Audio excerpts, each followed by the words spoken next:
అసలు ఇప్పుడు మీ పరిస్థితి ఏంటండి శ్యామల గారు? ఇట్లా ఆరోగ్యం బాగుంటే ఆర్థిక పరిస్థితి బాగుంటుంది. రెండు ఆర్థిక పరిస్థితి ఎప్పుడైతే బాగాలేదో ఆరోగ్యం కూడా అప్పుడే బాగోలేదు.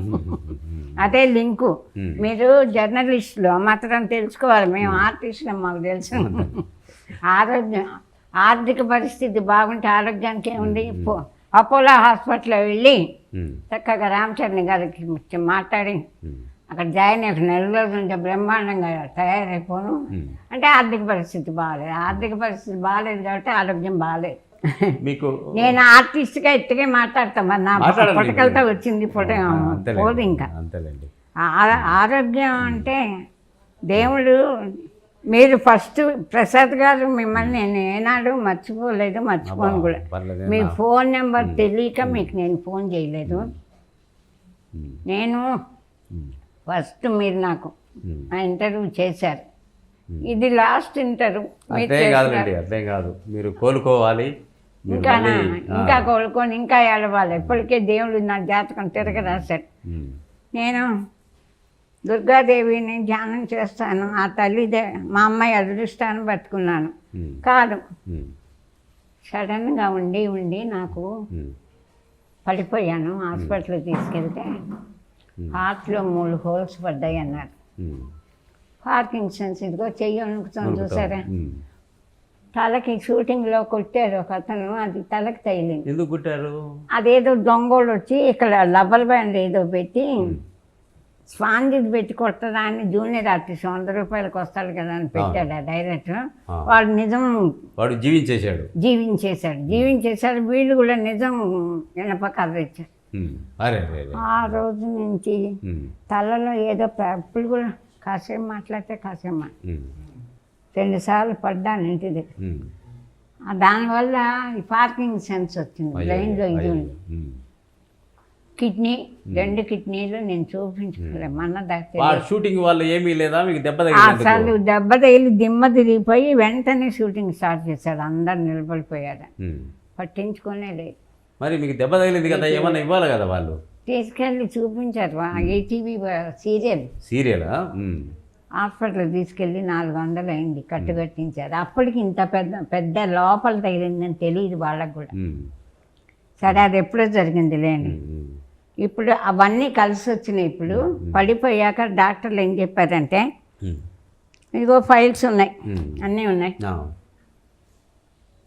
ఏమన్నారంటే బ్రెయిన్లో ఏదో లోపం ఉంది, పార్కింగ్ సెన్సు, హార్ట్లో 3 హోల్స్ ఉన్నాయి, కాబట్టి మీ ఏజ్ పరంగా మీరు ఇప్పుడు ఆపరేషన్కి పనికిరాదు, కాబట్టి మందులు వాడండి తగ్గిపోతుంది. సర్జరీ మాత్రం మీరు ఇంకో హాస్పిటల్కి వెళ్ళి ఇంకొకళ్ళని చూసే మందులు తేడా వచ్చినా సర్జరీ చేయించుకున్నా మీ ప్రాణానికి ప్రమాదం అని చెప్పారు స్పష్టంగా.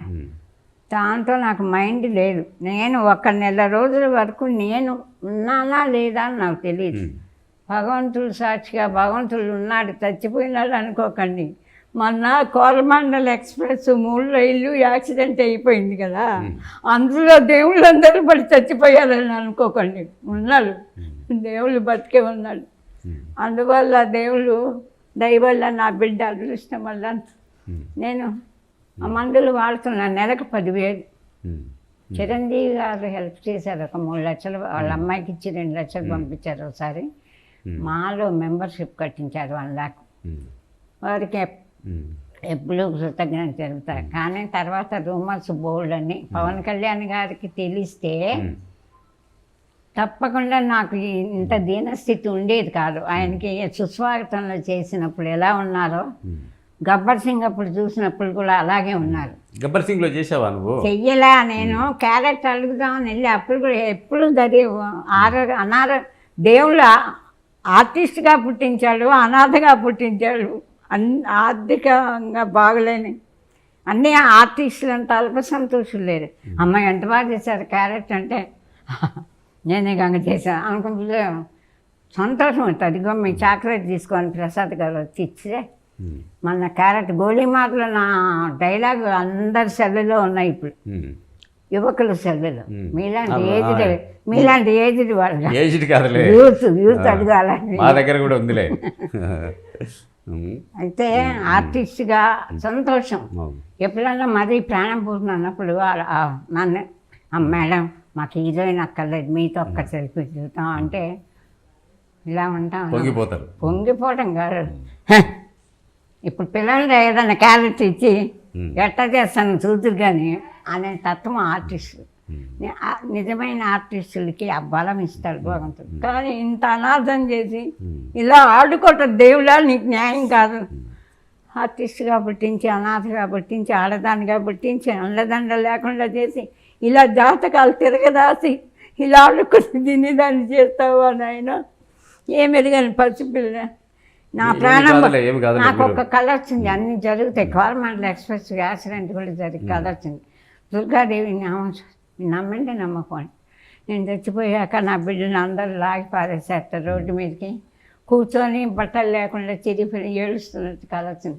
వామ్మో నాకు ఇది చెప్పిన వెంటనే నాకు ప్రతిరోజు అదే, ఇంకో రెండో ధ్యాస లేదమ్మా. నాకు ఎవరు గుర్తు లేదు, నాకు మైండ్ లేదు.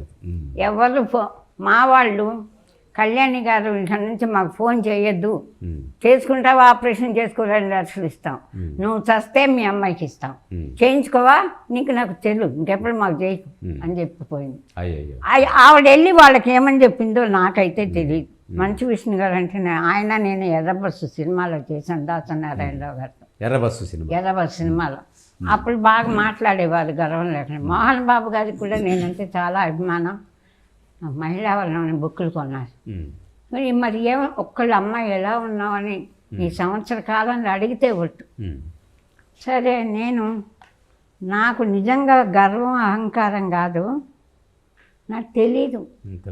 మెలుకు వస్తే అమ్మ బతికున్నాను, నా బిడ్డ ఏమైపోయింది, నేను చచ్చిపో అది ఇలా మైండ్ ఇదైపోయి. తర్వాత నేను ఈ నెలకు 10,000 మందులు కంటిన్యూటీగా ఈ మందులు వేసుకొని శ్రీకర హాస్పిటల్కి అక్కడ ఓల్డేజ్ హోమ్ వాళ్ళు తీసుకెళ్ళారండి. వాళ్ళు ఆ డాక్టర్ గారు అక్కడ ఇన్ఛార్జి గోపీచంద్ గారు అని ఉన్నారు. ఆయన ముందు ఏడ్చాను, ఆయన నాకు బతకాలని లేదని కాదు, నా బిడ్డ దిక్కులేంది అయిపోతుంది, ఎలా అన్నా నన్ను బతికించండి అని. పాపం ఆయన ఏమనుకున్నారు, అంతకుముందు నాకు ఎప్పుడు వాళ్ళతో పరిచయం లేదు. నేను ఇవాళ మీకు ఇంటర్వ్యూ ఇచ్చి నా ప్రాణాలు నిలబెట్టిన మహానుభావులు ఆ శ్రీకర హాస్పిటల్ యజమాన్యం ఆ గోపిచంద్ గారు. నేను వెళ్ళగానే అన్ని పనులు మానేసి గబగబా వచ్చి తీసుకెళ్ళి దగ్గరుండి నిలబడి సెలైన్ ఎక్కించి మందులు ఆయనే కొని తర్వాత ఇద్దాం డబ్బులు అని ఆయన పద్ధతిలో రాయించుకొని డబ్బులు లేవు నా దగ్గర అంటే అన్నీ నాకు ప్రాణభిక్ష పెట్టిన మహాపుణ్యాత్ములు. 1,000,000 మంది ప్రజల్లో పోయిన జన్మలో నేను అనుకుంటా, పోయిన జన్మలో మానవులందరూ ఆయన ఒక పుణ్యాత్ములను ఉండకపోతాడు. అక్కడక్కడ మనుషులు ఉన్నారు, మనుషులు ఉండగాలండి, మనుషుల్లో ఒక పుణ్యాత్ములు ఉండాలండి. చాలామంది నాకు అది సరే. కానీ శ్యామల గారు, మీరు షూటింగ్ చేసిన ఆఖరి సినిమా ఏది, ఎంతకాలం అయింది? టైమింగ్స్ ఇదే పడిపోయే ముందు 1 నెల ముందు మత్తు వదలరా కీరవాణి గారు అబ్బాయి చేశారు. అది చిన్న బడ్జెట్తో చేసామని నాకు బాగానే ఇచ్చారు రండి. అంటే నాకు రోజు 15,000 చొప్పున ఇచ్చారు. అప్పటిదాకా 10,000 ఇచ్చేవాళ్ళు. కానీ అది 10 కోట్లు వసూలు చేసిందట. అయినా ఎవరు మాట్లాడలేదు, 1 పైసా కూడా ఎక్స్ట్రా ఇవ్వలేదు. సరే అదే ఆఖరి సినిమా. బాగా డాక్టర్లు కూడా అమ్మ మత్తు వదలడం మీరు ఉన్నారు, బాగా చేశారమ్మా అని పలకరించేవాళ్ళు. అదే ఆఖరి సినిమా. అట్లా ఉండండి. నేను మళ్ళీ మధ్యలో బ్రేక్ అయ్యనుకుంటున్నాను. నేను కృతజ్ఞత. ఇదే ఆఖరి ఇంటర్వ్యూ. నాకు 10 రోజులు బాగుంటే రాత్రికి ప్రాణపోతుంది. అంతగానో అనామకురాలుగా చచ్చిపోకూడదు, నేను అనాథగా చచ్చిపోకూడదు. సినిమా ఇండస్ట్రీ అంతా ఉంది, మేమున్నాము, అందరం ఉన్నాం. కానీ నేను ఒక విషయం అడుగుతా. సినిమాల్లో ఉండగా మీరు మంచి మంచి వేషాలు వేశారు, మంచి డబ్బులు వచ్చినాయి, ఏం దాచుకోలేదా? దాచానండి. ప్రసాద్ గారు అని ఒక జర్నలిస్ట్ గారికి 2-3 ఇల్లులు రాయించేసుకున్నారు కొనుక్కుంటే.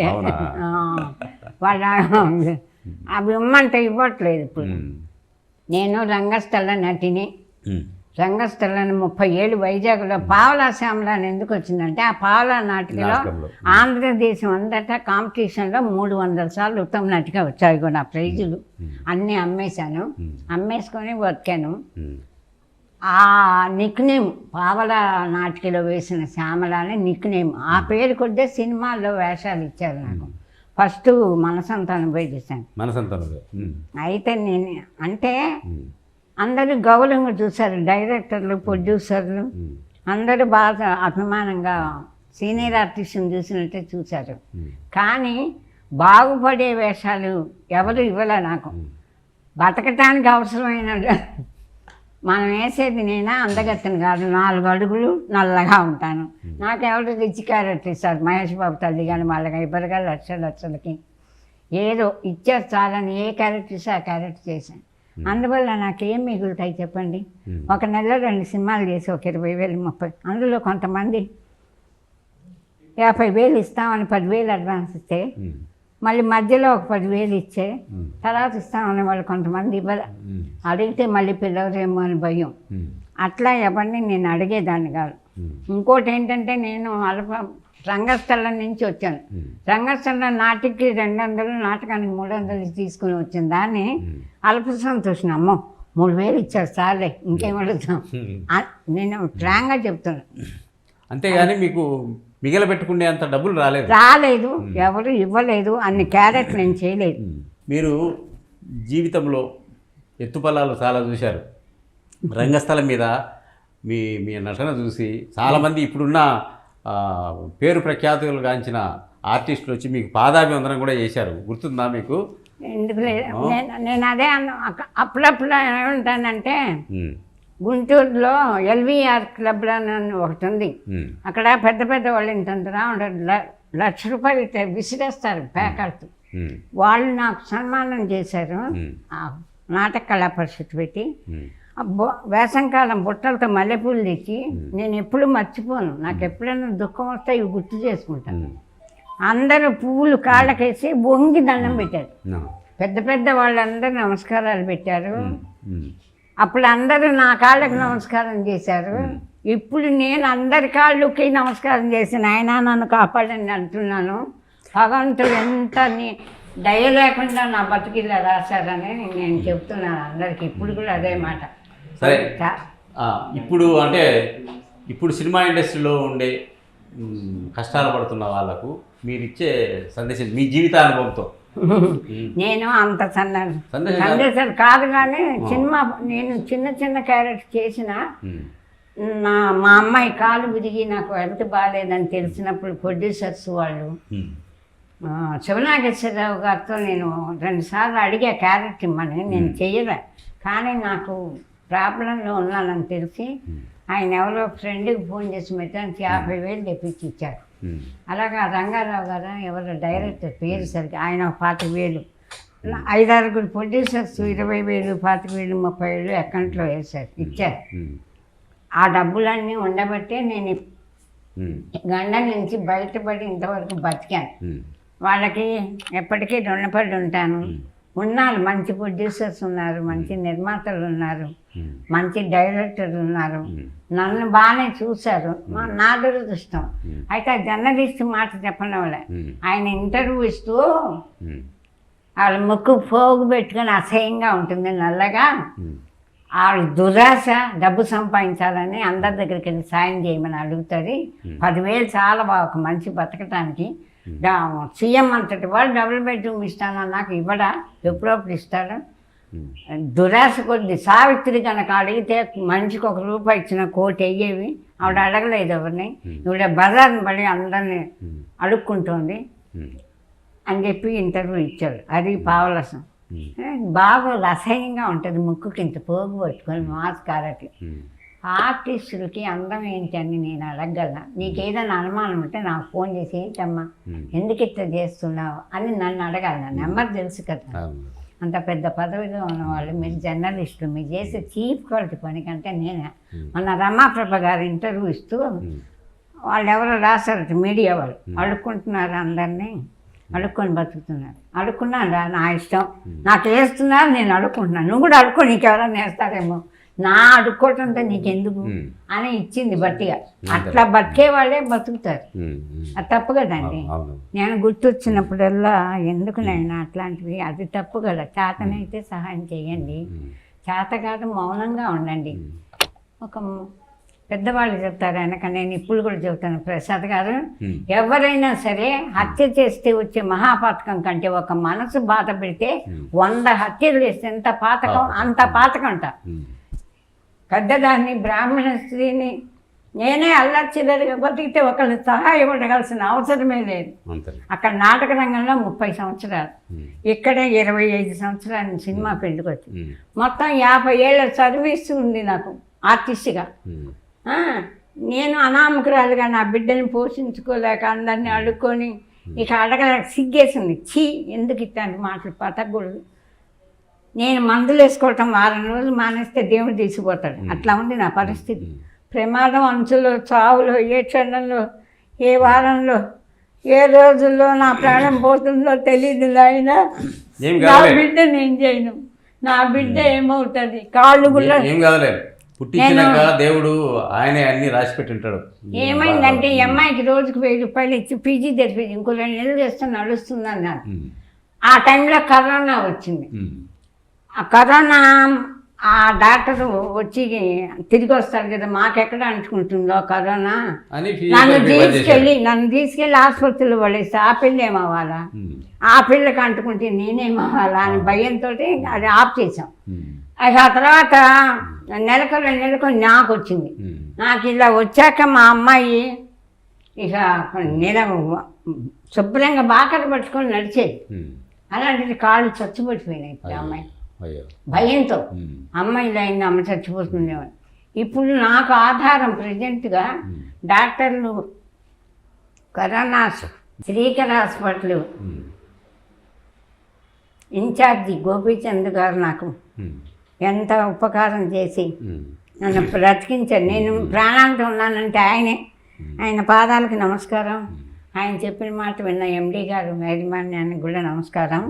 కానీ నా బిడ్డ మెలకు 12-1 గంటకు మెలకు వస్తే కాళ్ళు మిక్సీలో వేసి తిప్పినట్టు భయంకరమైన నొప్పి తట్టుకోలేను. కాళ్ళకి ఆయిల్ వేసి మాత్రలు వేసి కాళ్ళు పడుతూ ఉంటుంది. నేను నిద్రపోయాక పడుకుంటుంది. తల్లిదండ్రులను తీసుకుంటుంది నా బిడ్డ. కానీ నేనేం చేశా, నా బిడ్డ జీవితం నాశనం చేశా.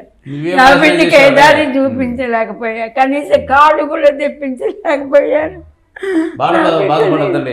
నా బిడ్డ నన్ను ఏం చేసి వెళ్ళిపోతున్నాను.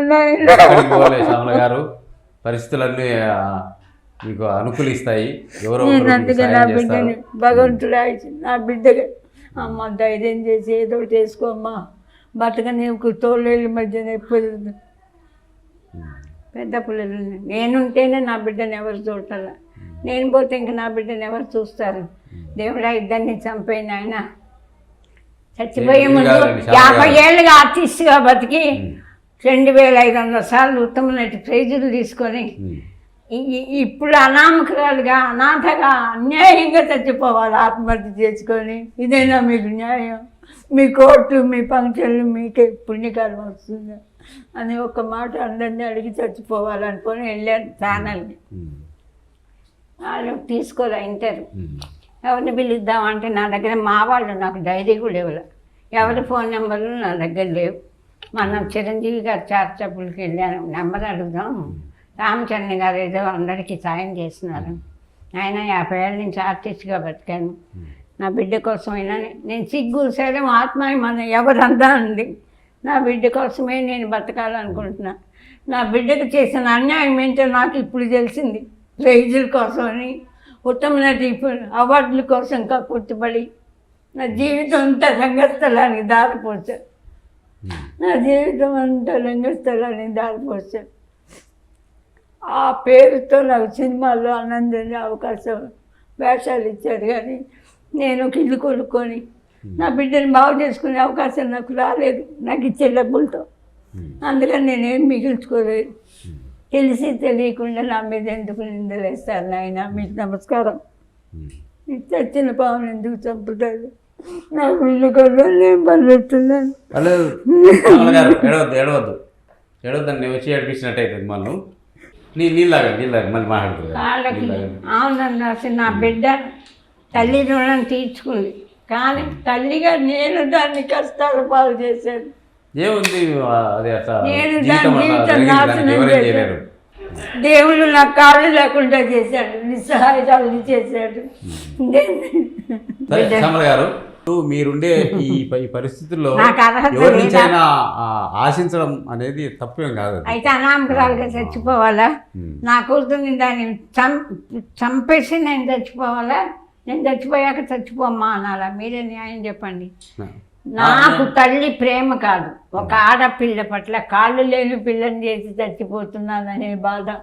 కనీసం మగపిల్లాడైతే కొట్ల గుమ్మస్తగా బతుకుతాడు. ఆడపిల్ల కాళ్ళు లేకుండా దాని జీవితం నా ఉత్తమ నటి ప్రైజుల కోసం పక్క వాళ్ళ ఇంటి పిన్ని గారు మా అమ్మాయిని చూడండి, పిన్ని గారు మా అమ్మాయిని చూడండి వదిలేసేటాను. దాని జీవితం అలాగైపోయింది. ఇది పాపం అంతా నాది. నా బిడ్డ పడుతున్న దుఃఖానికి నేనే కారుకురాలి. తల్లిగా నా బాధ్యత నేను నెరవేర్తించలేదు. అందుకని మీరు ఇప్పుడు ప్రభుత్వం నుంచి కానీ సినిమా పరిశ్రమ నుంచి కానీ మా నుంచి కానీ మీరు ఏం కోరుకుంటున్నారు? మా ఆయన చార్చినప్పటికి వెళ్తే ఒక ఆయన సలహా చెప్పారు, మాల అడగండి, సురేష్ గారు చాలా మంచి ఆయన, మీకు ఇదివరకు చేశారట. నాకే గుర్తులేదు, చేశారేమో మరి, నాకైతే తెలియదు, నాకేమి చెయ్యలేదు. జరిగింది వాస్తవం మీకు చెప్పారు. అయితే మాకెళ్ళి అడుగుతా, ఆత్మాభిమానం లేదు, ప్రాణం అన్నిటికంటే గొప్పది కదా. ప్రాణం పోయాక ఎవరంత కీర్తి పొగిడితే నాకేం కావాలి? నా బిడ్డ రోడ్డుని బలి ఇచ్చాక ఎవరేం చేసి. నేను ఎన్నో సంవత్సరాలు మిమ్మల్ని బాగా ఎరుగుదును కాబట్టి నేను అంత చనువుగా రాగలిగాను, చనువుగా మాట్లాడగలిగాను. చిరంజీవి గారి అభిమానాన్ని పొంది ఇంకా ఇంకొకళ్ళని చేయిగా పడుకుంటున్నానంటే నా దురదృష్టం. ఆయన తలుచుకుంటే నాలాంటి వాళ్ళని 10 మందిని పోషిస్తారు అని అన్నాను ఒకసారి ఇంటర్వ్యూలో. తప్పు ఒప్పు నాకు తెలియదు, క్షమించండి చిరంజీవి గారు అని కూడా కోరే. అంతే కదండి. పవన్ కళ్యాణ్ గారు చిరంజీవి గారు దయ పొంది కూడా ఇంకా అడుక్కుంటున్నానంటే అది నాకు అవమానం, అవునా కదా? అట్లా మాట్లాడతా. అందుకని నేను ఎవరిని అడగండి. మీరు 5,000 ఇస్తే నాకు ₹1,00,000 ఇచ్చినట్టుగా భావిస్తా. ఎందుకంటే కష్టపడి బతుకు.